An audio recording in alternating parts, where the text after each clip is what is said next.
Alright guys, today I have here this 4-12x40 AO adjustable scope by MidTen. I'll put a link in the description if you'd like to go check it out. So as I said, it's a 4-12 variable zoom. It is a 40mm objective. They send you with these little caps here to cover to keep dust off the lenses and whatnot. They are also removable. It's a little easier said than done one-handed, but they do just pop off if you want to take them off. You got your diopter here so you can focus for your own eyesight. Of course, you have the adjustable objective here. You can set it for different distances that you're shooting up to infinity, so that you are parallax free. Pop the one off the end there for you so you can see 4-12x40. It is a second focal plane scope, so basically all that means is that the crosshairs stay the same when you zoom in and out.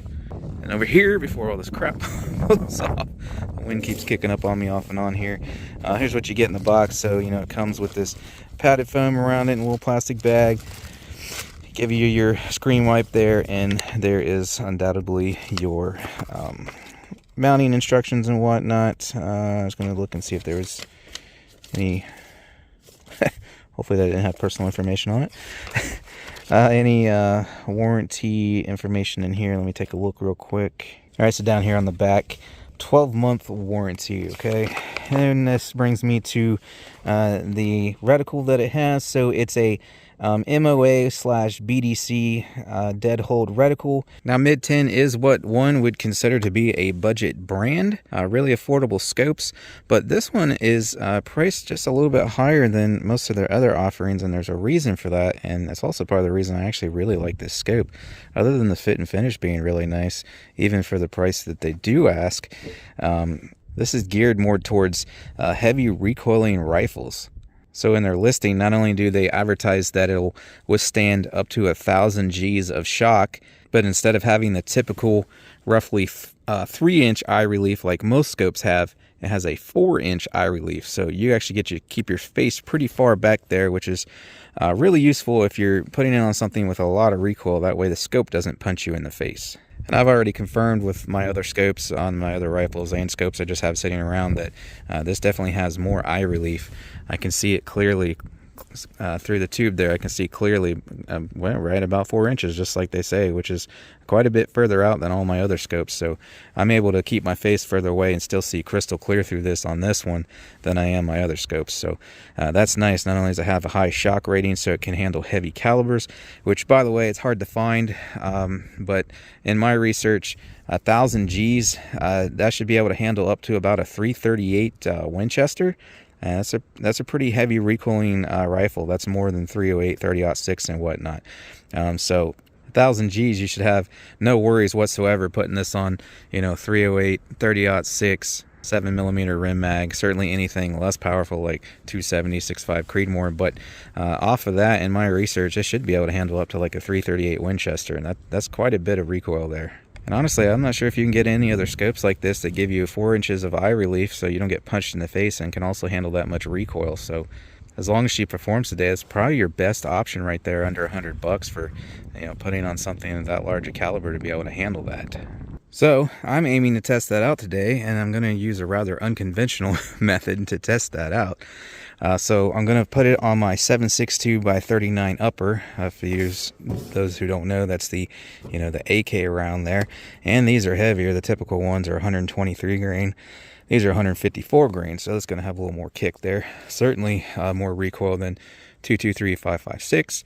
So I'm going to zero it on there, and then I'm going to put it through kind of a torture test here. 25 rounds of 12 gauge, and this is a real light shotgun. This thing is like 4.5, 5 pounds. So even with these, you know, birdshot loads here, that's quite a bit of recoil through that light shotgun. For those who would ask, I'm not sure if that could handle 12 gauge deer slugs. I would recommend contacting the seller or the company or whatever and asking them. Through a light shotgun, I'm going to guess it might be a little too much.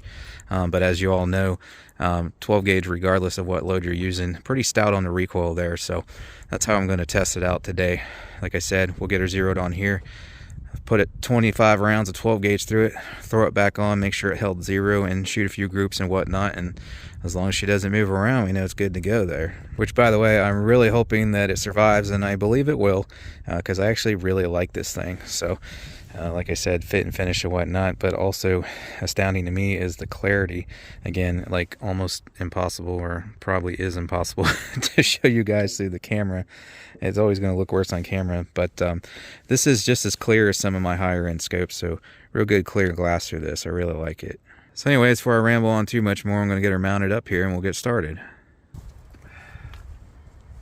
Alright, so I got her all mounted up here.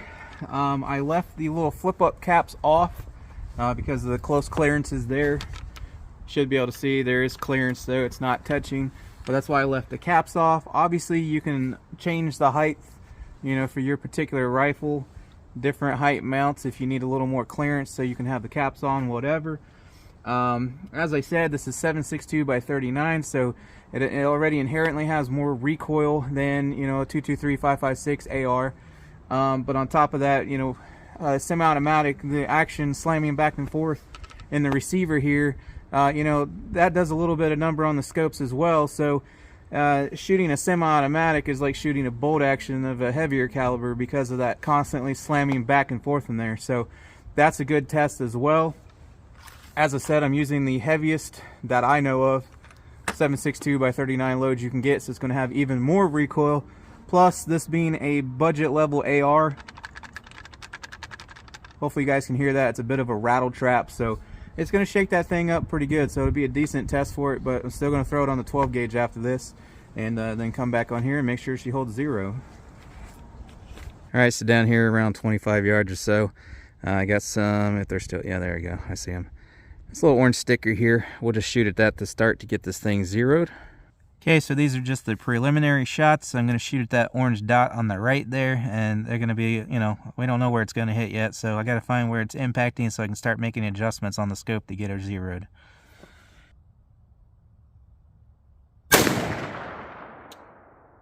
Okay, should have been able to see that impact there, a little low left, so give us some adjustments and try to get her on that orange dot there. Alright, thought maybe you guys would like to see this. So here's your caps, come off no problem whatsoever. Okay, each click is a 1/4 inch of movement at 100 yards. So let's see, the top here need to go up. So got a whole bunch of up here for 25 yards. So it'll take 4 clicks at 25 yards to equal a 1/4 inch. So you'd have to give a total of 16 clicks just to move it 1 inch at 25 yards there. But the further out you go, the more each click moves it. All right, let's see how close we are now.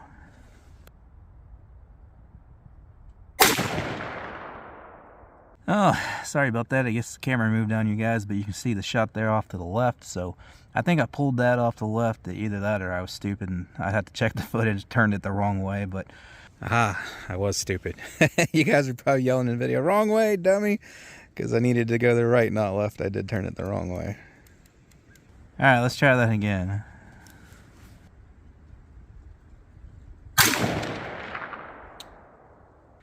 Alright, so getting pretty close there. Obviously, I need a few more clicks and we'll be dead on there. But keep in mind, that's 25 yards. So that's not going to correlate to dead on at 50, 75, or 100, wherever I want it. So I need to finalize the 0 at a further distance. I think for today, I'm just going to 0 it for 50. I'm running out of daylight here. It's winter. It's going to be sunset in about an hour here, so I'm just going to 0 it real quick at 50 yards. That way we can knock around some steel with it real quick, throw it on that shotgun, and then get her back on the rifle and make sure she holds 0. Alright, I got it set up about 50 yards there. I got a little secondary dot added. You can see it there, just high and a little catty corner right. So I'm going to do a little 5-shot group on this, see where the group's printing, to see what further adjustments I need to make for a 50-yard 0 to get it perfected here.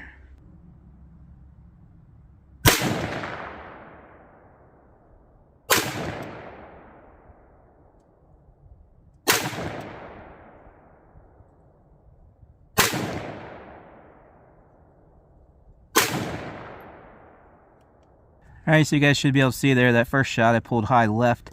The next 3 were pretty much touching, and then that last shot I pulled a little low right from the rest of the group. So pretty tight little group there at 50 yards, except for my mistakes there. So For 50 yards there, we're about an inch and a half high, and I am still a little off to the left, so I need to bring it right a little more. Now guys, I'm not trying to be superbly accurate. I'm actually honestly kind of rushing because, like I said, sun situation.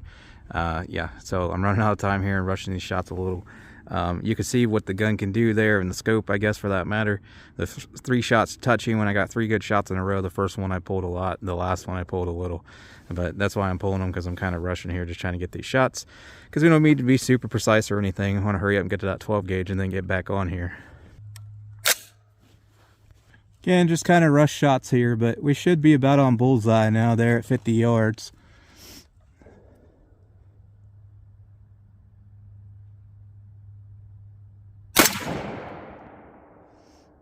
Yep, I just hit my sticker and it flew off. See if I can hit the other one.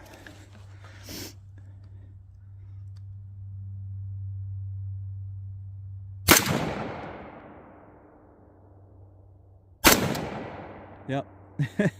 Hit it with the second shot and it flew off. Well, I got a couple more rounds in here. Camera's going crooked on me. See what we can zoom in on real quick.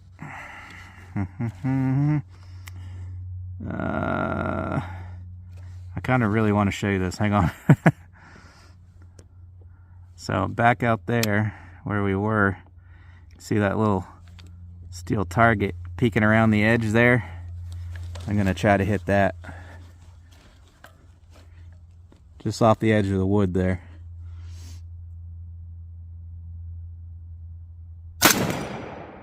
Ah, camera moved. I know. Ah. Ah, jeez. The day in the life of a YouTuber. Let's try that again. This thing's probably going to move again.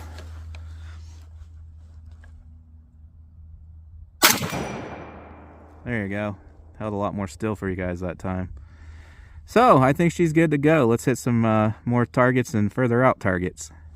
Alright, center your screen there. There's a half scale silhouette, 50 yards.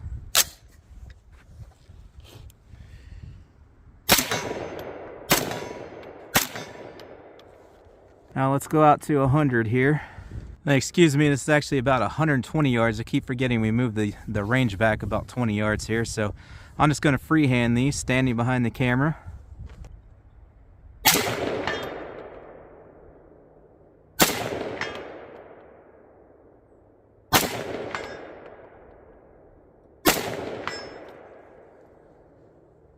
And those were probably all over the place because I'm moving all over, doing it free-handed like that. Let's see what else is out there though. So those targets right there, those are about 5-inch plate. They're right there at about 75 yards. All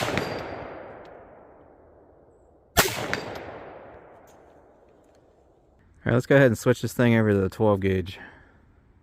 All right, got her mounted up on the 12 gauge there. Yes, I know it looks wonky with the sight and this high rise, but I didn't have the proper tools to get that rear sight off, so I just went ahead and swapped over to some high rise mounts there. So we'll put this box of 25 through it and get it back on the AR and make sure it holds 0 there. All right, I'm not particularly trying to hit anything, but I guess I'll just go for this pink silhouette here, but obviously it's not zeroed for the shotgun, plus it's bird shot, so just trying to put these through real quick.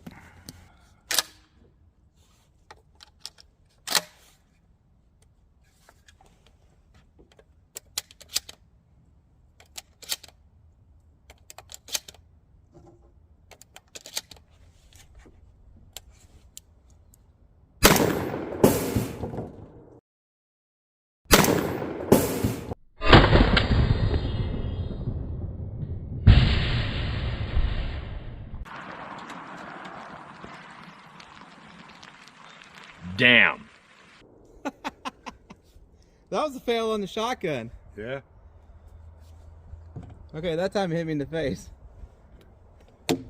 That'll be a real good test now that it flew off the shotgun and hit the table or the floor here. Yeah, this thing took a beating. Look, it took a chunk. You can see it. I can feel it with my finger. Took a pretty good chunk out of there. Trying to see if there's any other damage other. I mean, it's a little dirty, but I shook it. I don't hear anything rattling. I know that doesn't necessarily mean anything, But hey, that's a heck of a test. It flew off, hit me in the face, and then dropped down on the wood floor there. So I'd say that's at least as good as putting 25 of these through there. So I I can't put it back on there. We know what's going to happen, so it's going back on the rifle now. But I'll say if it survived that, there's a pretty dang good scope. Okay, so I just wanted to explain and show you guys what happened real quick here. So under this rail, you can kind of see it here. There's basically a dovetail groove there for a dovetail mount. So the bottom of this rail is kind of like a dovetail then, I guess. And it's got the screw there and the screw there. So you slide it onto the dovetail from the rear, and then you tighten those down, and it pulls up against that dovetail to lock that in place, essentially. So what happened, we found that one loose screw, which may or may not have made a difference with that big scope on there. So when it fired, the shotgun kicked backwards, and you can actually see there that the rail with the scope on it slid forward, took chunks of metal out of the receiver there before it popped completely off. Now, when I got this thing home and tried to put it back on, as soon as I would tighten down that little screw there, it would immediately pop off the rail. So I don't know if that's just because it's a real poor fit and finish, or because it was damaged when it flew off like that. But regardless, I definitely don't trust it anymore with any weight on it. So what I did was I put it back on there and I super glued it on there, and then tightened those screws down. That way I don't have to worry about it flying off again. But I still don't trust it with a big heavy scope on there.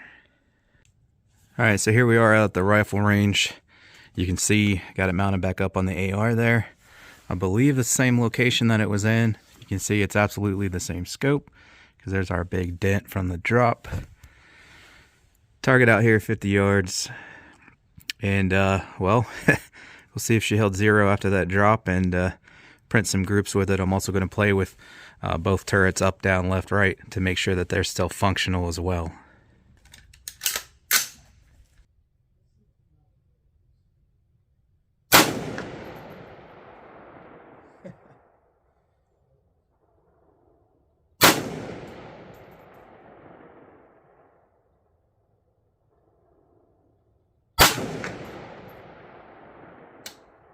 Well, you guys should be able to see there, high left, so it's consistent though. So now let's see if we can bring it back to bullseye.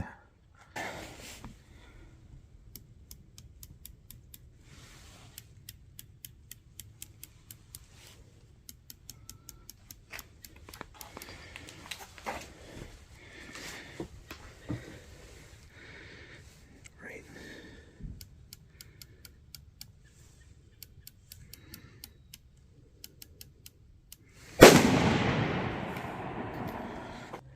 All right, let's make sure those adjustments move the point of impact.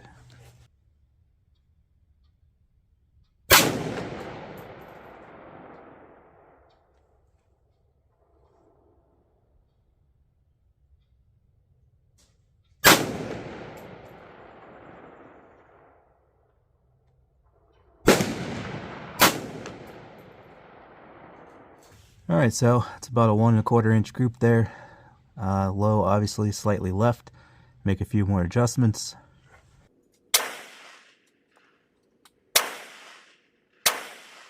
I thought I pulled that third shot there, so I went ahead and took one more just to confirm that that was in fact me, which it was. And here's 3 at rapid succession on this gong, which all pretty much hit the same spot at the same distance of 50 yards.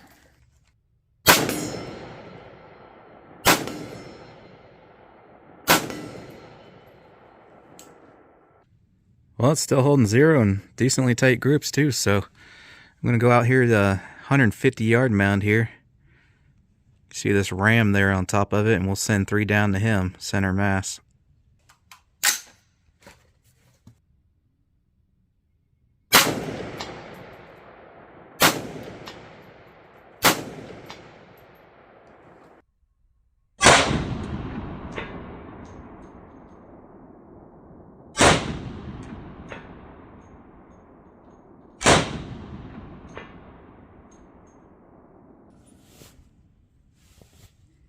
All right, well, I was wrapping up another video, and my fellow shooter has gone, so now I can quit being shy. But we're at the end of the video here.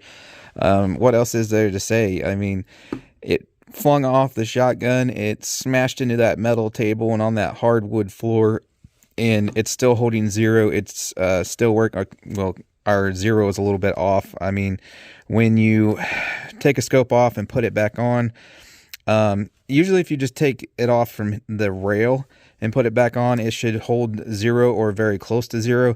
But I had this thing completely out of here and then retorqued it down and tightened it, so that could have affected that some. Or, you know, some of it could have been from it slamming into the table after flying off the shotgun. But regardless, it's still holding groups, and the turrets are, whatever those are, if I'm saying that incorrectly, you know, they still work for adjustment and all that. And, you know, I'm holding tight groups out there and it still works. So I think it's good to go. Like I said, what better test than it flying off and smashing onto that metal table and the wood floor there? You know, that's probably a better test than those 25 rounds of 12 gauge is going to put through it. So she still works and still holding zero. So I think that tells you all you need to know right there. If I had a bigger budget, I'd sit here and put hundreds more rounds through it for you guys, but I just don't. I'm on a real tight budget. So that's what it is. So I'll definitely be using this scope elsewhere in videos throughout the channel throughout the years, so you'll be seeing more of it, so you can always say, hey, you had any issues out of that? No. You know, so you'll be seeing it around. It's mine to keep. Thanks to them for sending it out to me. I really appreciate that. Thanks to you guys for watching. But yeah, that's going to do it. Like I said, what better test? So I think this thing is good to go. Like I said, if you got some heavy recoiling rifle, or if you just want that 4-inch eye relief and a, you know, pretty nice for the price scope, there you go. The thing flew off and smashed on the ground, and she's still good to go. So I'll leave you guys with that before I ramble on too much here. Again, link in the description if you want to go check it out. Other than that, thanks for stopping by, and I hope to catch you guys on the next one.